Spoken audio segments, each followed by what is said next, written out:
Hello and welcome to another video. Our first episode of Weekly Stress. And there's going to be a lot of stress, which I thought there wouldn't. But anyways, it's a lot of information that I'm going to be talking about in this video. So it might be a bit long, but please bear with me. I'm trying to squeeze all of the info from other content creators into, shorter version of the video. Only talking about the important stuff and trying to avoid some of the less relevant, less important info. So let's start with how my team did in this last game week. So from the last video, Man United game hadn't been played yet. So I ended up on 83 points, which is very good start of the season, actually. This is probably my best start in these last 5 years. Even though I always have a good game week, and then on the second game week, for some reason, everything goes down again. So I am now around 300,000 on the global rank, which is pretty decent start. And not many points away from the first place probably, because most of us has pretty much similar team. Onana came out very good for me with 9 points. As I said, the lowest owns from the trio of Man United that I have, with Bruno Fernandes and Rashford, who both blanked. Got a clean sheet point, but either way, both of them ended up on 3 points. And then Onana with 9 points, 6 saves. So 2 points for saves and 1 bonus, which put me up on 83 points right now.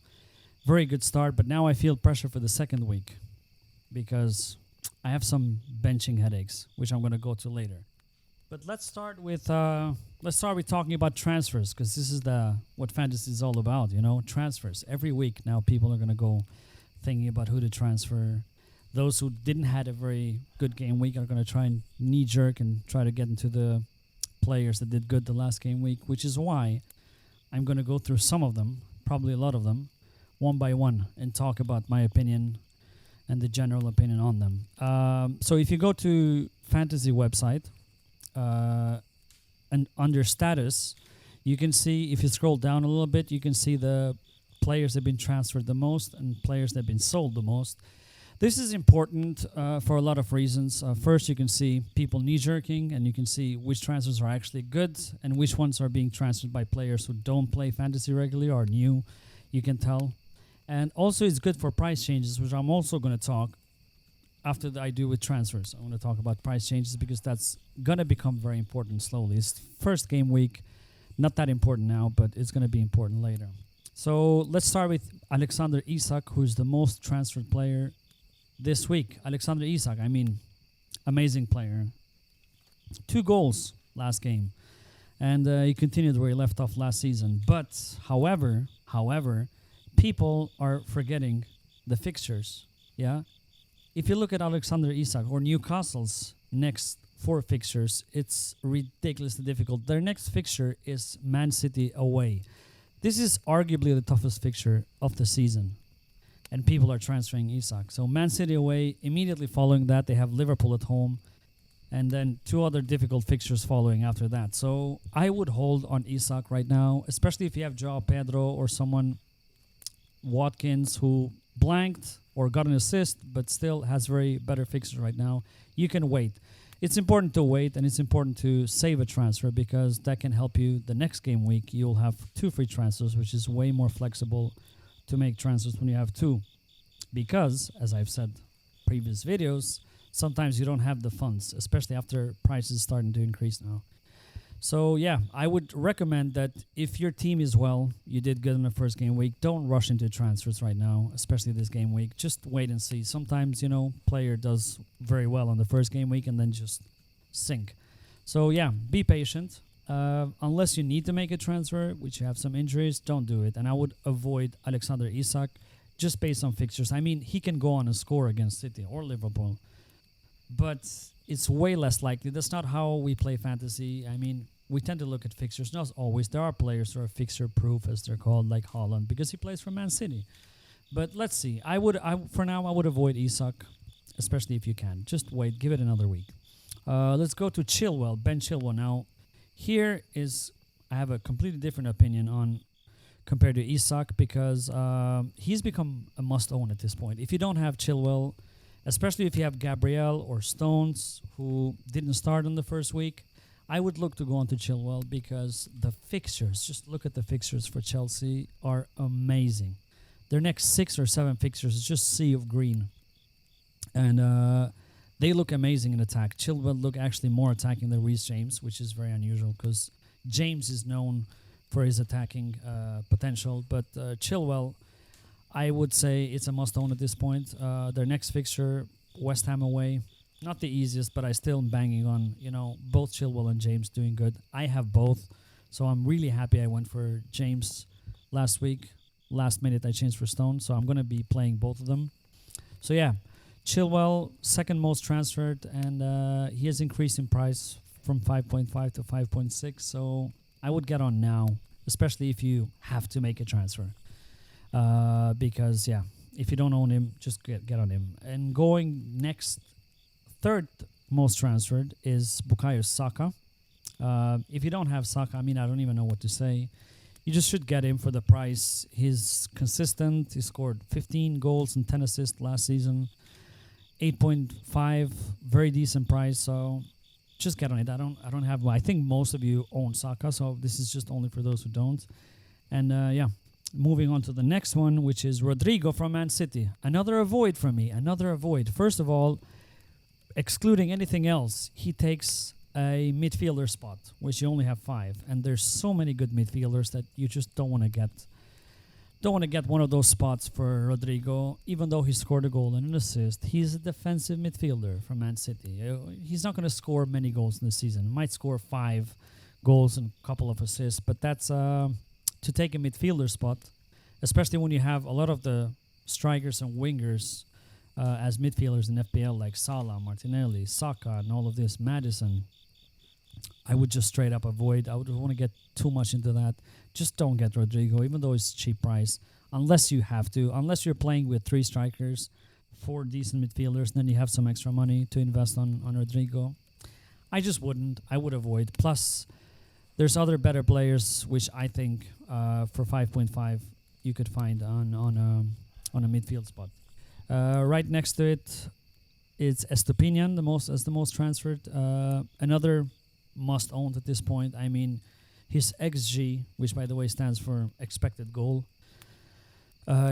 which is calculated based on metadata on positioning, shots on target, shots in the box, position in the box, chances created. A lot of data has gone into that and creates this XG.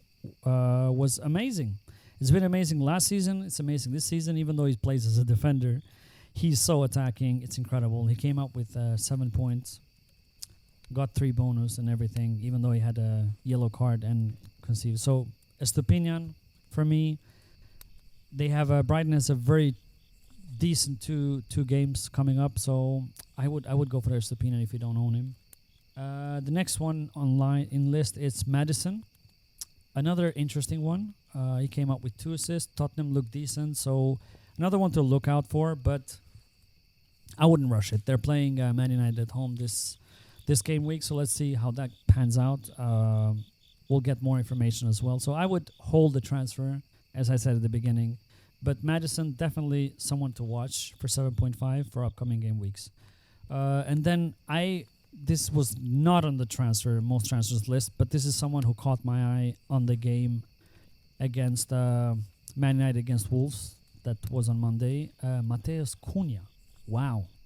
I was so impressed with that dude. He just run the midfield, and he had so many shots on target. So I'm not saying you should go for him now. Another 5.5, by the way. Better than Rodri, I think. But it's definitely one to keep your eyes on. Someone who's not being spoken about, even though he had an amazing game against Man United. I thought Wolves were incredible. Everybody's been tipping Wolves to get relegated this season before even watching one game. So, yeah. Which is why it's making me worried about the next game, Brighton against Wolves, because I don't know what to make of it. I don't know if Man United played bad or Wolves played pretty decent. So, let's see. And now, the most transferred out players. Number 1, Kevin De Bruyne. If you have him, sell him now, right now. Don't even think about it. He's got a long-term injury. 10.5, so much budget to keep on the bench. So not worth it. Just not worth the thing. Just if you have Kevin De Bruyne, just sell him. Get another, cheaper. If you have money, go to Salah or go to cheaper options. You have plenty, 8.5, 9. So I would sell De Bruyne immediately. John Stones and Gabriel following. This one, I don't know. I'm a bit conflicted. I would hold myself if I had either of them and see the next game what they do. With John Stones, I think it was, I don't know, maybe a knock or something. I don't know why he wasn't on the team, but I think last season he finished the season strong, so he should be playing this season a lot of games. Let's see. I would give it one more game and then decide on the next one. We have 2 free transfers, as I said, more flexible. Gabriel, again, he didn't miss a single match last season. It was so weird to see him benched on the first game week, but I don't know what's happening. There's a lot of rumors of him being transferred. Saudi Arabia is interested. Real Madrid now I hear is interested because they had injury to one of their players. So I would hold for one more week and then decide again.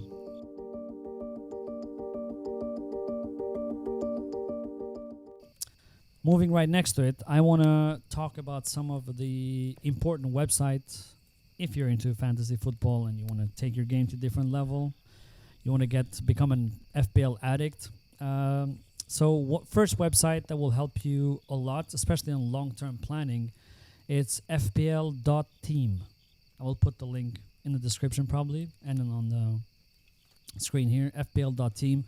So there, what you do is, if you go to the browser again on the FPL website and you go to points, you have like a number on the link above. You have a number, a code. That's your team ID. So you copy that and you go to fpl.team, you paste it, and then that will show you your team immediately. And now, from now on, you can plan for other game weeks. If you go, you see like, it's going to show you the second game week and the team that is now, and then you can make transfers and go next game week and then make more transfers and see which players are facing which teams. So that is a very good tool for long-term planning, which is the key to doing good in fantasy, is planning long-term, because you can't make transfers every week, or you can, but eventually you're going to hit the wall. You're not going to have money. You're going to have to take minus points. That's going to drop you down in rank. So that's not good. The best is to plan long-term, 4 to 5 fixtures at least.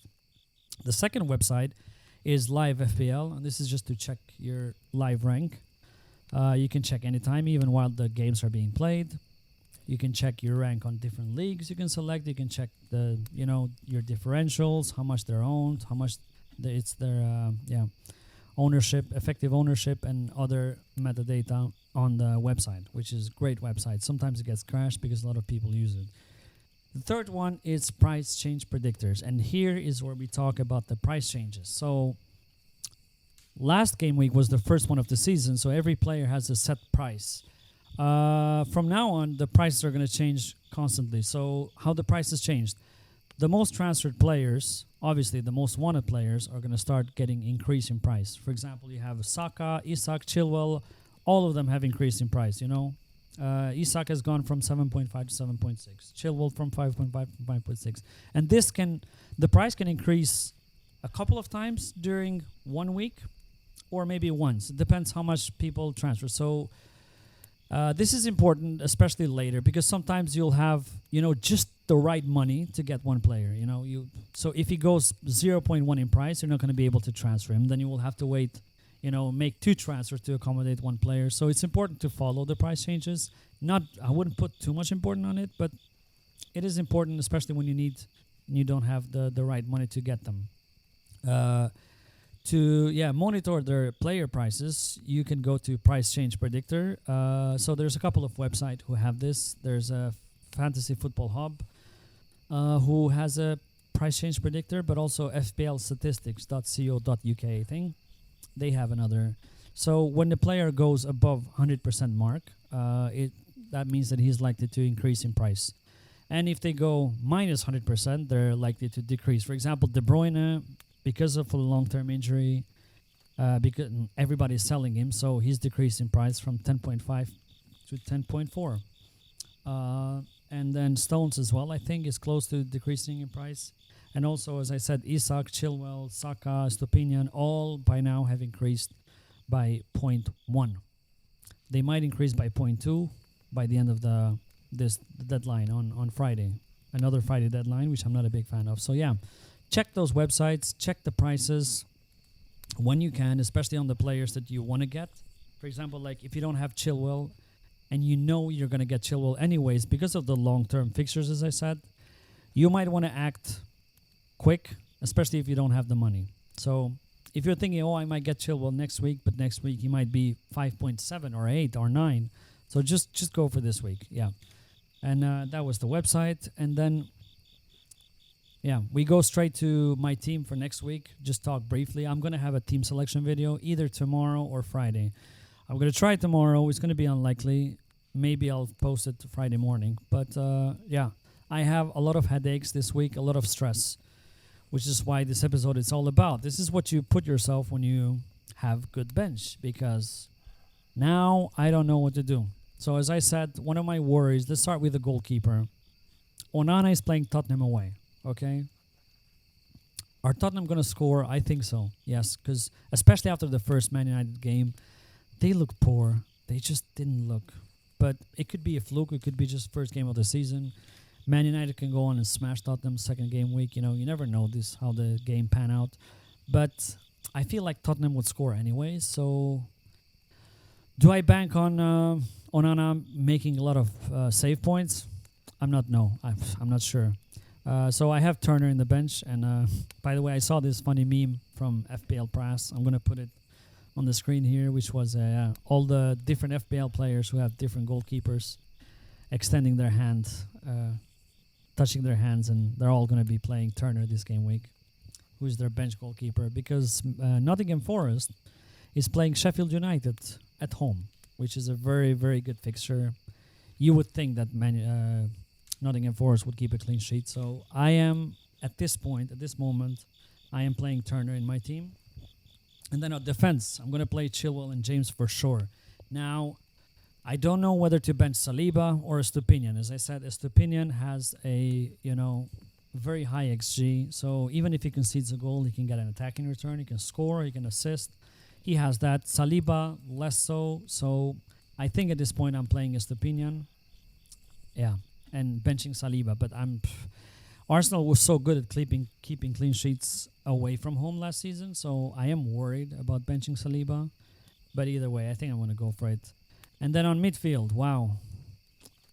Do I play the same midfield or do I bench someone from the midfield? Because on the striker, I have João Pedro and then Visa on the bench. So I want to play Visa and bench João Pedro.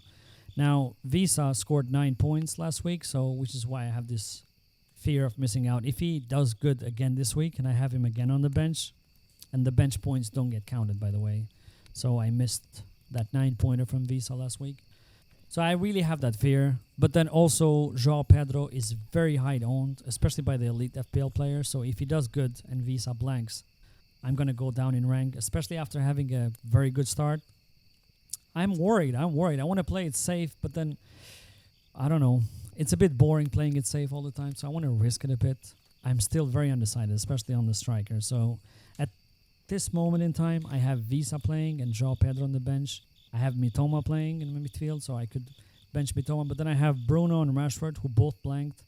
But they're highly owned, so again, I have that worry. You're going to have to tune out on the team selection video on Friday or Thursday and see. So yeah, these are my weekly stresses for this week.